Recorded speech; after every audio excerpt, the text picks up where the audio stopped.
बड़वानी नर्मदा पुल निर्माण के विरोध में नाविक समाज का धरना 11वें दिन जारी। मेघा पाटकर ने की प्रेस कॉन्फ्रेंस, कहा नाविकों को जमीन और रोजगार दिए जाएंगे।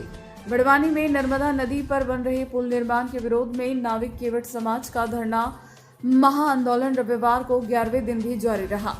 जिले के अंजड़ थाना क्षेत्र के ग्राम छोटा बड़दा में नाविक समाज के लोग अपनी आजीविका बचाने के लिए प्रदर्शन कर रहे हैं। नर्मदा बचाओ आंदोलन की प्रमुख मेघा पाटकर ने प्रेस कॉन्फ्रेंस में कहा कि नाविक केवट समाज महासंघ के बैनर तले महिलाएं, पुरुष और बच्चे नदी किनारे एकत्रित होकर शांतिपूर्ण प्रदर्शन कर रहे हैं। उन्होंने बताया कि नर्मदा घाटी में नावड़ा समाज सबसे पुराना है और वे एक परियोजना से विस्थापित होते आए हैं। मेघा पाटकर ने कहा कि छोटा बड़दा से सेमलदा तक जो पुल बन रहा है उससे नाविकों का रोजगार खत्म हो जाएगा। उन्होंने मांग की कि नाविकों को जमीन के बदले जमीन और रोजगार के बदले रोजगार दिया जाए। उन्होंने प्रशासन से आग्रह किया कि पुलिस के बजाय जिला प्रशासन आगे आकर केवट समाज से बातचीत करे। पाटकर ने उदाहरण देते हुए कहा कि राजघाट में पुल बनने पर प्रभावित नाविकों को 5 एकड़ जमीन मिली थी। खलघाट में भी नाविकों को जमीन और पढ़े लिखे युवाओं को नौकरी मिली थी। उन्होंने सवाल किया कि छोटा बड़दा में नाविकों को जमीन और रोजगार क्यों नहीं दिया जा रहा है। ग्रामीण चंचला केवट ने कहा कि पुल बनने से उनकी पारंपरिक नाव संचालन की आजीविका पर संकट आ जाएगा। धरना स्थल पर समाज ने स्पष्ट कर दिया कि जब तक उन्हें स्थायी रोजगार का वैकल्पिक समाधान सुनिश्चित नहीं किया जाएगा तब तक आंदोलन जारी रहेगा। प्रशासन की समझाइश के बावजूद समाज अपनी मांगों पर अडिग है।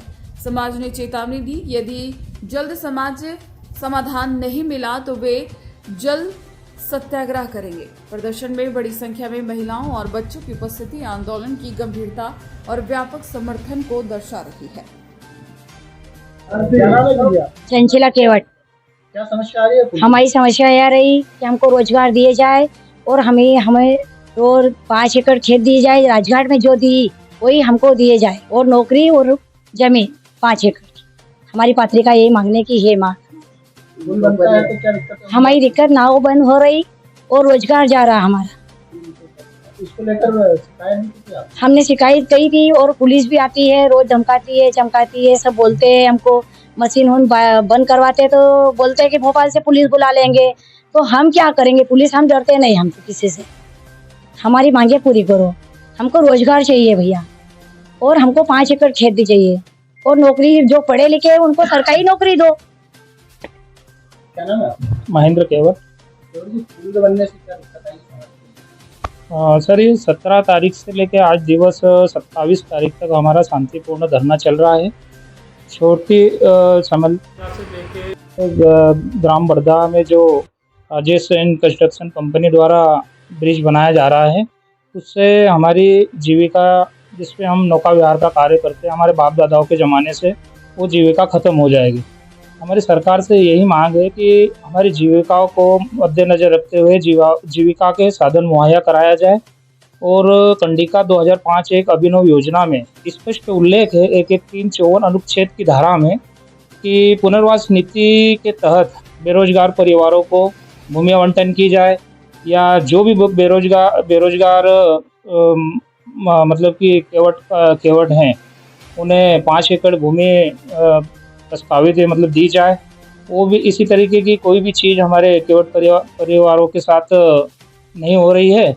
और जब तक हमें सरकार की गलत नीतियों के कारण जो हमारी हानि हो रही है, बेरोजगार हो रहे हैं, उनके द्वारा कोई भी निर्णय नहीं आता है, जब तक हम शांतिपूर्ण तरीके से धरना चालू रखेंगे। इसके लिए हम आवाज़ उठाएंगे। आज हम बेरोजगार हैं, सरकार हमारी बेरोजगारी पे कोई ध्यान नहीं दे रही है, हमारी जीविका पूरी तरीके से खत्म हो रही है। नर्मदा घाटी में सबसे पुराना समाज है नावड़ा समाज और एक परियोजना से ये लोग विस्थापित होते आए हैं, जबकि आदि मानव के अंश भी सबसे पहले नावड़ा उनके गांव में ही मिले। ये पुरातत्व शास्त्रीय अनेक आलेख हमारे उपलब्ध है। अकबर बादशाह के ये सनद, इनको कई सारे घाटों पर अधिकार देने वाली सनद रही। और ऐसी स्थिति में सरदार सरोवर के विस्थापित नावड़ाओं पर अब फिर से 2 प्रकार के खतरे छाए हुए हैं। एक खतरा है सभी घाटों को न केवल सरदार सरोवर के क्षेत्र में लेकिन खरगोन जैसे ऊपर के जिलों में भी ये नीलामी करने वाले। ये कहाँ से आई बात? जबकि घाटों पर यही तो इतने सालों से, पीढ़ियों से अपनी आजीविका पा रहे हैं। और जल परिवहन से जब कोई भी दूसरा वाहन नहीं था, ये जनता की सेवा करते रहे। और जबकि सरदार सरोवर के पुनर्वास नीति में या ट्रिब्यूनल के फैसले में किसी भी भूमिहीन समाज की, कहार हो, कुम्हार हो, केवट हो, इनकी बात ही नहीं थी। खेत मजदूरों की भी बात नहीं थी। तो लड़कर सभी लोगों ने अहिंसक पद्धति से अपना हक लिया है। पर हक केवटों का 2017 के 5 जून 2017 के इस आदेश में आया मध्य प्रदेश, और इसमें क्लियरली लिखा है कि विस्थापित नाविकों को डूब के पश्चात बनने वाले घाटों पर प्राथमिकता दी जाएगी। डूब के पश्चात नए घाटों की बात अलग है, पर छोटा बड़दा बड़वानी जिले का बड़वानी तहसील का गांव है, ठिकरी तहसील, अंजड़ तहसील, तो वहां भी बड़ा घाट बनाया है। वहां भी यही लोग अपनी आजीविका चला रहे हैं। और विस्थापन के दौरान कंटिंजेंसी प्लान में भी उनकी सेवाएं प्राथमिकता पर ली जाकर रोजगार दिया जाएगा।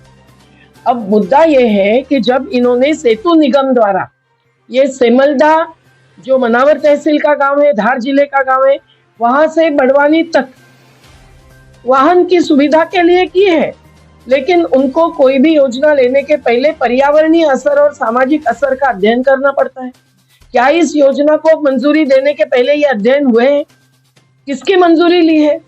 क्या छोटा बड़दा जैसे गांव जो भी पेशा कानून के क्षेत्र में ही है, अनुसूचित जनजाति क्षेत्र ही माना जाता है, तो उसके ग्राम पंचायत की और ग्राम सभा की मंजूरी ली है? क्या केवट समाज को कभी भी खबर की है, कभी उनकी राय ली है? नहीं। तो ये अजनतांत्रिक तरीका तो है ही, पर यह अन्यायपूर्ण भी है। आज तो कई सारे केवटों को घर, प्लॉट, भूखंड मिला, लेकिन आज भी कई नाम छूटे गए हैं। यहाँ बूढ़े बाबा बैठे हैं जिनका नाम ही नहीं आया सूची में, और जिनको घर प्लॉट मिला है उनको अगर गृह निर्माण का अनुदान 5,80,000 का जो भी 2017 में आया नहीं मिला, तो वो अपने मकान पक्के नहीं बना पाए हैं।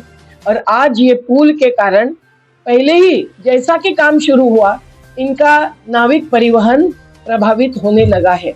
और आज इनके सभी परिवार, अभी बड़े बच्चे पकड़कर, वयस्क पुत्रों को पकड़कर अगर गिनती करेंगे तो 49-50 तक संख्या जाएगी छोटा बड़दा की, लेकिन नहीं तो कम से कम 25-30 तो परिवार प्रमुख थे ही।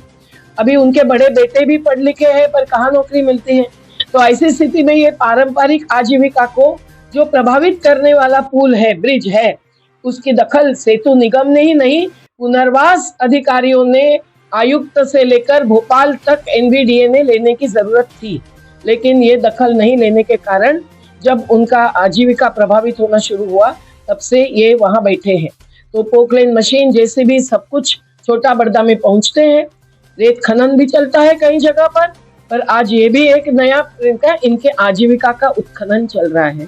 तो राजघाट जब पुल बना, तब वहां जितने प्रभावित हुए उन नाविकों को 5 एकड़ जमीन मिली केसरपुरा में। वो भी डूब में आई, तो उसके बदले में भी उनको जमीन देनी पड़ी। तो आज खलघाट में भी जमीन मिल चुकी है जो प्रभावित हुए। तो ये कैसे कि छोटा बड़दा के नाविकों का सोच ही नहीं है। ये नीलामी का भी अधिकार नहीं है घाटों पर, उनका आरक्षित है घाट। ये 3 जुलाई को अभी आयुक्त महोदय ने इंदौर में हमारी बैठक में स्पष्ट किया था। और जहाँ घाट नहीं है, ऐसी जगह पे उल्टी छोटी छोटी पैड़ियां 2-3 ऊंचाई पर जलस्तर पर बनाने का निर्णय भी भोपाल के अधिकारियों ने हमारे सामने 2023 में लिया था, और आज तक वो काम नहीं हुआ है। तो नाविक समाज की आज मांग है कि उनका पारंपरिक व्यवसाय है, उनको प्रमाण पत्र दिया जाए। उनकी मांग है कि हर जगह जैसे मछुआरों की सहकारी सोसाइटी बनी, जब सुप्रीम कोर्ट से हाई कोर्ट तक हमको लड़ना पड़ा तब, तो इनकी भी सहकारी सोसाइटियों को पंजीयन दिया जाए। मंजूर है ना सबको? यही मांग है।